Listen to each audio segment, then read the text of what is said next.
Top, Bessiyata d'Ishmaïa, on est dans la suite, c'est la grande reprise, ça y est. La grande reprise là, de Elul. Enfin, Elul, je sais pas, bon, moi, Elul, ça fait déjà quand même un petit moment là, on va dire. Bon, fin du mois d'août, on va dire. Fin du mois d'août, on va dire, ouais. On est dans la Gemara, et la Mishnah elle avait dit que l'ochol tzim velo miyabmi. L'ochol tzim velo miyabmi. Bon, je relis un tout petit peu la Mishnah avec vous, comme ça. Il n'y a pas trop de problème. Marqué Kol Shechavim Alav, on a là-bas, je la mets devant Vamoudbet, on regarde la Mishnah. Accrochez vos ceintures à Botaï, c'est la reprise de Elul. Kol Shechavim Alav Mishum Shvut, Mishum Reshut, Mishum Mitzvah, Bishabat, Chavim Alav Beyom Tov. Veloué, je prends la Mishnah de Flamet Vamoudbet, mais pour regarder la Gemara de Flamet Zayin Amoudalev. Ok? Et je relis la Mishnah dans la Medva Vamoudbet, mais avec une vitesse 2.0, une vitesse un peu rapide. ולא אין משום שבות, לא עולים באילן ולא רוכבים על גבי בהמה ולא שתים על פני המים ולא מטפחים ולא מספקים ולא מרקדים.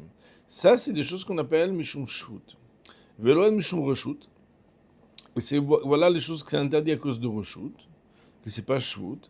לא ידונים ולא מקדשים ולא חולצים ולא מייבמים. On n'a pas le droit de juger, on n'a pas le droit de marier une femme, on n'a pas le droit de choltzin, velo meyabim, c'est les deux procès. Est-ce qu'on des choses quand on ne se marie pas avec une femme qu'elle doit être normalement la yivama, ou est-ce que bémet, on devait faire le yiboum, on ne le fait pas? Et après, marqué, là c'est des évaluations et des offrandes. Ces choses-là, c'est interdit pendant Yontev. Et c'est la différence entre Shabbat et Yom Tov, c'est uniquement Ochel Nefesh. Alors, on reprend les mots donc d'Aflam Zayin Amoud Aleph. Lo choltzim velo meyabmim. Vous l'avez? Lo choltzim, on n'a pas le droit de déchausser velo meyabmim. Quand j'étais jeune avrer, je suis toujours jeune, hein, mais j'étais très jeune avrer, j'ai assisté à une khalitza. Il y avait le Dayan Rav Nissim Revivo Zatzal, Mavdi Ben Haim, le Rav Lichtenstein, qui est Dayan de Londres, et le Rav Guggenheim, qui était grand rabbin de Paris pendant longtemps, et qui est un grand ami de Chacham. Et ils nous ont demandé d'être présents avec plusieurs avrechim. Il y a eu une femme dont le mari est niftar dans un pigoua, son mari est décédé dans un attentat. Cette femme-là était en pantalon, elle n'était pas hyper religieuse, entre guillemets. Parce que vous savez que d'après la on ne peut pas porter des pantalons.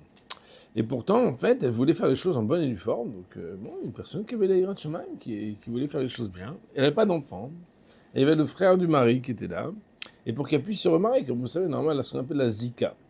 La zika, ça veut dire qu'elle n'a pas le droit de se remarier. Normalement, elle aurait dû, en principe et en théorie, se remarier, mais cette fois-ci avec le frère du mari. Or, la Gemara nous dit que Rabbi Yochanan ben Nouri, il a dit une halakha, il dit que de nos jours, c'est pas sûr que quelqu'un va faire ça, les Shem Shemaim. Exemple, si elle est vraiment jolie, et il a toujours dit, purée, vraiment, mon frère est avec une très belle femme, et le frère, il est mort, il se dit, écoute-moi, cette mise-là, je la trouve incroyable.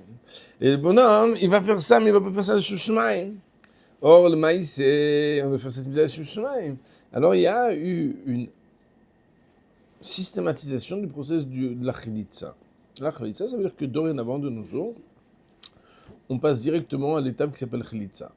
Yiboum, c'est s'il la prenait pour épouse. Chilitza, c'est pour faire un process de déchaussement de la chaussure avec un crachat, etc. Bon, c'est toute une loi très précise pour faire que cette femme-là, elle sera définitivement, comme disent les Canadiens, définitivement libérée pour pouvoir se marier sans aucun problème.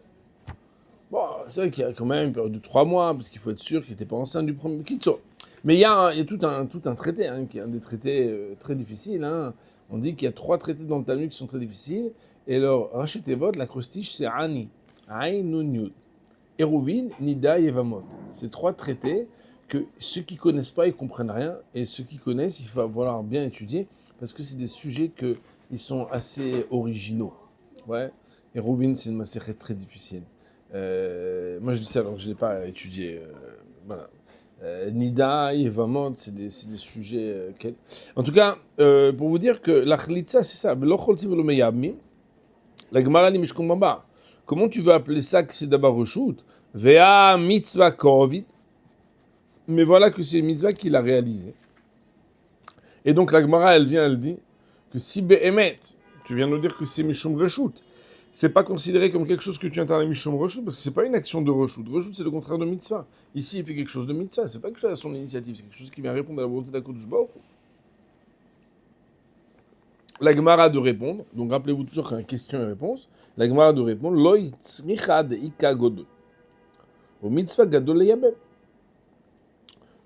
Non, ce que tu as dit n'est pas vrai, car tzricha, il était nécessaire de dire que l'ocholtsim, parce qu'il y a un cas des ika gadol, dans le cas où il y a un grand frère.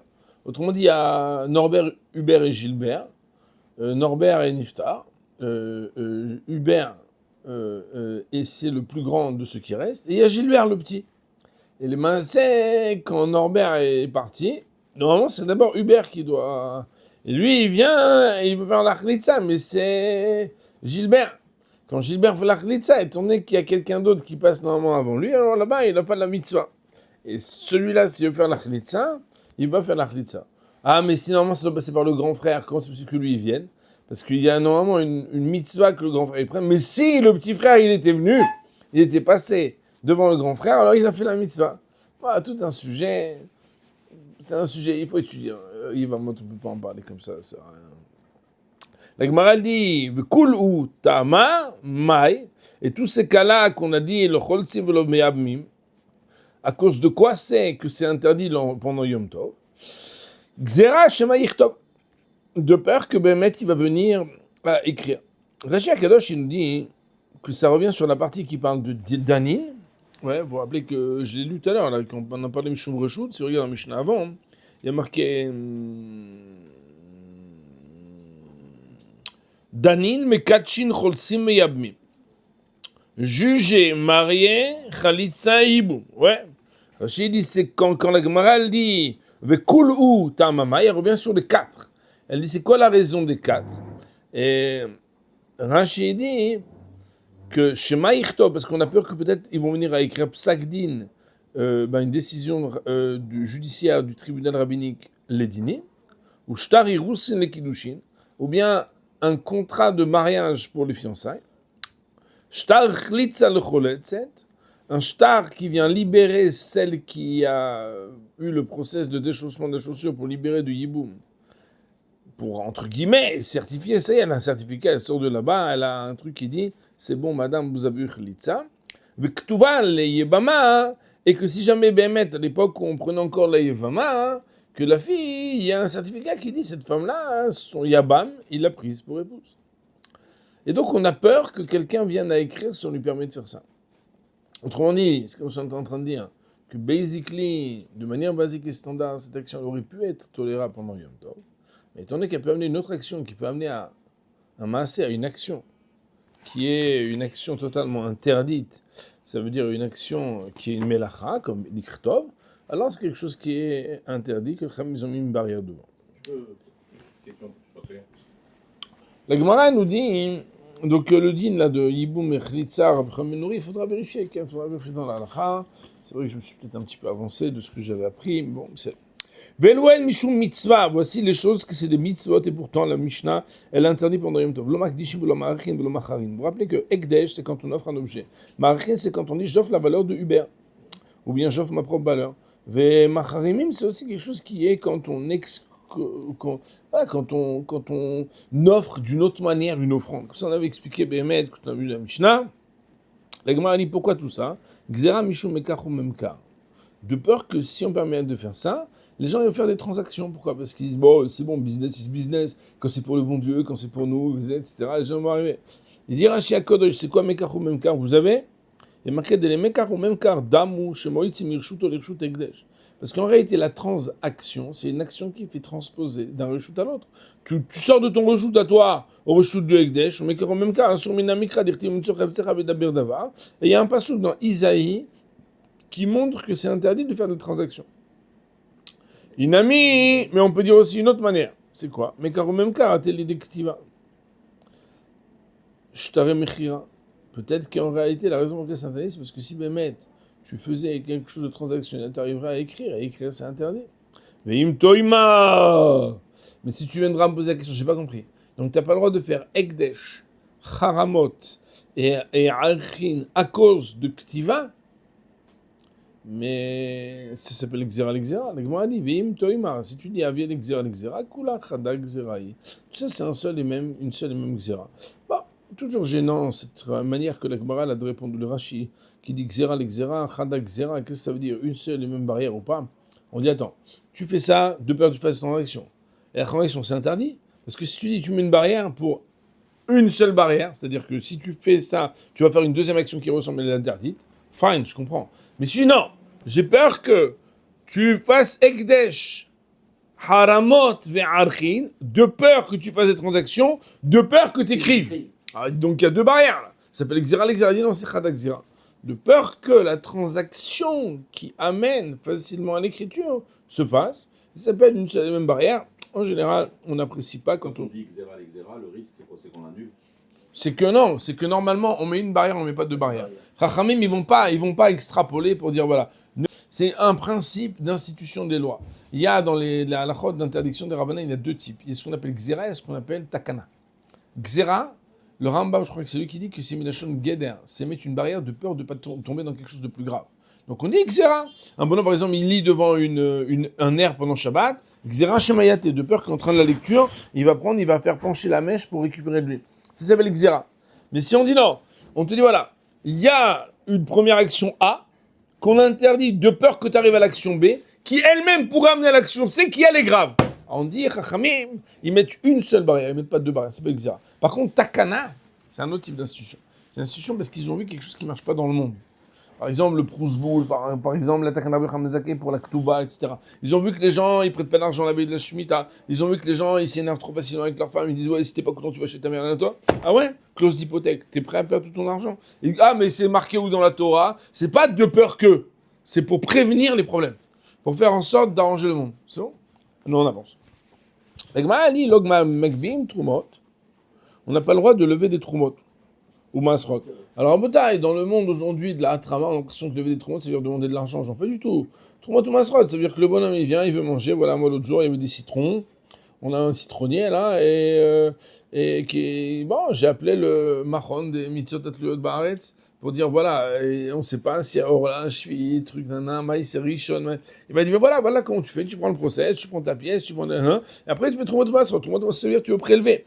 Or, le problème, c'est quand tu prélèves, c'est aussi que et en fait, tu arranges quelque chose qui n'était pas arrangé, parce qu'avant, tu ne peux pas le manger. Sans que tu as prélevé Trumot ou Masrot, ça s'appelle Tevel, et après, tu peux le manger. Il dit, Pshita, c'est évident, pas besoin de le dire. C'est sûr qu'on n'a pas le droit de faire Trumot ou Masrot, parce que tu es métaken. La Gemara dit, Tana Rabbi Yosef lo nitzcha la litna le Kohen, bo bayom. Tout ce qu'on a besoin de dire, c'est quand tu dois le donner au Kohen le jour même. Et alors quoi? La Gemara, elle dit, Anemile, c'est à la chala, que tu n'as pas le droit de prélever. Ceci n'est valable que Peired et Tfilé Metmol. C'est uniquement dans des cas où il y a eu des pérotes qui sont devenues Tevel la veille. Autrement dit, tu aurais pu le faire la veille, t'attends Yom Tov. Pas exagérer, mon gars. Tu aurais pu t'y prendre à l'avance. Tu prépares tes salades, tu fais tes courses et tu fais des Trumot ou Masrot. Aval Peired et Tfilé Haïdna.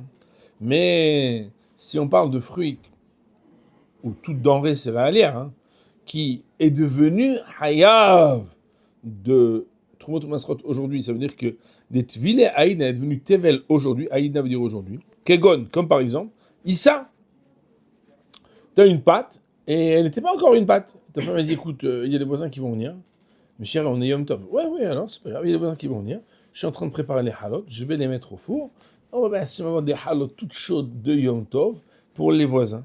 Et il dit, mais ma chérie, maintenant que tu as fait la Issa, à partir du moment où tu l'as pétrie, elle est hayab bihala. Ça veut dire qu'en réalité, elle ressemble à Tevel dans le sens où la veille, il n'y avait pas de chova. Tu ne prélèves pas la chala sur du grain, tu préfères sur une pâte. Mais maintenant qu'elle est une pâte, elle est une pâte pendant Yom Tov, tu dois prélever normalement la chala. Alors, étant donné que aval pere des tvile haïtna, mais des fruits qui sont devenus Tevel aujourd'hui, qui gon isa la frouche mina hala, comme par exemple une pâte de prélever d'elle de la hala, alors ça, mefarshinan ve'avinan le kohen. On a le droit, et nous avons le droit de la prélever. Nan veut dire nous, mais par Shinan, c'est la fracha. On a le droit de prélever. Veyavinan, et on a le droit de donner. Yaïf, c'est donner la Kohen au Kohen. Autrement dit, ici, la Gemara vient nous restreindre et réduire l'interdiction de la Mishnah. Quand la Mishnah dit lo magbim lo trumot ou masrot, on dit ouais, mais attention, ça dépend. C'est parce que tu veux donner au Kohen le même jour. Et comme c'est pas pour tes besoins personnels pour manger, mais c'est parce que tu veux donner au Kohen. Si Béhémet, on est en train de te dire, moi je veux arranger l'aliment pour moi, ah, tu veux arranger l'aliment pour moi, tu aurais dû le faire la veille. Mais si ce que tu es en train de faire, c'est parce que le Kohen, tu dois lui donner. Alors là, on analyse les choses différemment. Parce que pour le Kohen, c'est comme si c'était pour le besoin du Yom Tov, le gars. Donc ça ressemble à Ochel Nefesh. Parce que tu lui donnes, sauf que quoi? On dit, attends, mon gars. Tout ce que tu pouvais préparer la veille, tu prépares la veille. On avait dit que Béhémet, tout ce qui est Ochel Nefesh, si c'est des choses qu'on prépare la veille, on doit préparer la veille. Sauf que si c'est des choses que Béhémet, tu n'aurais pas pu préparer la veille, comment tu n'aurais pas pu préparer la veille? C'est quand c'est devenu Tevel pendant Yom Tov. C'est devenu Tevel pendant Yom Tov, alors là, il va y avoir une permission.